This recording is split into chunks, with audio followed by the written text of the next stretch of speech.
आप देख रहे हैं नेट्रिक न्यूज, साहस सच कहने का। बड़े तामझाम के साथ जो है मोदी सरकार ने विशेष सत्र बुला करके महिला आरक्षण बिल को पास किया। जहां जहां बीजेपी का राज है और जहां जहां केंद्र में बीजेपी ने किस तरीके से हाथरस है, कथुआ है, उन्नाव है, बिल्किस बानो के आरोपियों को जिस तरह से छोड़ा गया। 9 साल का इस मोदी सरकार का राज है। इसकी जो इसके तहत जो जनता के ऊपर हमला है, खासकर महिलाओं के ऊपर हमला है, उन्होंने इसको झेला है। फ्री बी रेवड़ियाँ बांट रहे हैं, आप कैसे उसकी आलोचना करते हैं। और जैसे ही चुनाव आ जाते हैं आप तुरंत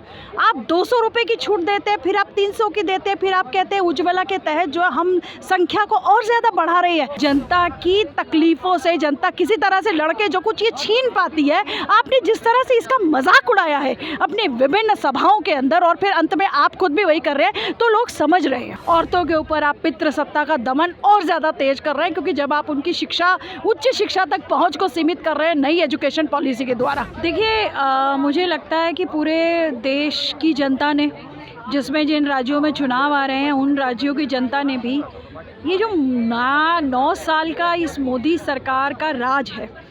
इसकी जो इसके तहत जो जनता के ऊपर हमला है, खासकर महिलाओं के ऊपर हमला है, उन्होंने इसको झेला है। उन्होंने ये भी देखा है कि किस तरीके से आप पहले तो जो कल्याणकारी योजनाएं आप उनको फ्री बी रेवड़ियाँ बांट रहे हैं, आप कैसे उसकी आलोचना करते हैं। और जैसे ही चुनाव आ जाते हैं आप तुरंत 200 रुपये की छूट देते हैं, फिर आप 300 की देते हैं, फिर आप कहते हैं उज्ज्वला के तहत जो हम संख्या को और ज़्यादा बढ़ा रही है। तो आप तो खुद ही सबसे ज़्यादा रेवड़ियाँ दे रहे हैं। और इसमें भी हम कहना चाहते हैं, आप ये कल्याणकारी योजनाओं को और जनता को जो थोड़ी बहुत राहत दी जाती है, जनता की तकलीफ़ों से जनता किसी तरह से लड़के जो कुछ ये छीन पाती है, आपने जिस तरह से इसका मजाक उड़ाया है अपने विभिन्न सभाओं के अंदर और फिर अंत में आप खुद भी वही कर रहे हैं, तो लोग समझ रहे हैं। लोग समझ रहे हैं कि आपकी नीतियां जो हैं औरतों के रोज़गार ख़त्म कर रही हैं। औरतों के ऊपर आप पितृसत्ता का दमन और ज़्यादा तेज कर रहे हैं, क्योंकि जब आप उनकी शिक्षा, उच्च शिक्षा तक पहुंच को सीमित कर रहे हैं नई एजुकेशन पॉलिसी के द्वारा, आप उनकी नौकरियों को ख़त्म कर रहे हैं, क्योंकि आप तो ठेकेदारीकरण करते जा रहे हैं। कच्ची नौकरियां केवल ठेके पे। और राजस्थान, एमपी जैसे इलाकों के अंदर तो जहां बहुत बड़ी संख्या में औरतें आंगनवाड़ी में काम करती हैं, औरतें आशा का काम करती हैं, स्कीम वर्कर्स, पूरी औरतों की जो ये 100% वर्क फोर्स है, आप इस वर्क फोर्स को किसी तरह की स्थायी नौकरी देने की, किसी तरह की इनको स्थायी वेज देने की आपकी कोई सिस्टम नहीं है। तो औरतें समझ रही हैं। औरतों ने देखा है कि न्याय तक आपने पहुंच कितनी मुश्किल बना दी है मध्य प्रदेश के अंदर, राजस्थान के अंदर। और औरतें राजस्थान और मध्य प्रदेश के अंदर विशेषकर, और राजस्थान की औरतें भी देख रही हैं कि बाकी भारत के अंदर जहाँ जहाँ बीजेपी का राज है और जहाँ जहाँ केंद्र में बीजेपी ने किस तरीके से हाथरस है, कथुआ है, उन्नाव है, बिल्किस बानो के आरोपियों को जिस तरह से छोड़ा गया। असम के अंदर पॉक्सो के तहत जिस तरह से सालों पहले की शादियां मुस्लिम मर्दों ने करी है, आप आज बाल विवाह रोकने के नाम पर उन मर्दों को आप जेलों में भर्ती कर रहे हैं और औरतें धक्के खाने के लिए मजबूर हो रही है। तो देश भर की औरतें समझ रही है आपकी रिजीम किस तरह से मनोवाद की समर्थक है और मनोवाद किस तरह से पितृसत्ता को बचाता है और किस तरह से औरतों को ऊपर एकदम आपका दमन रहता है। और हम समझते हैं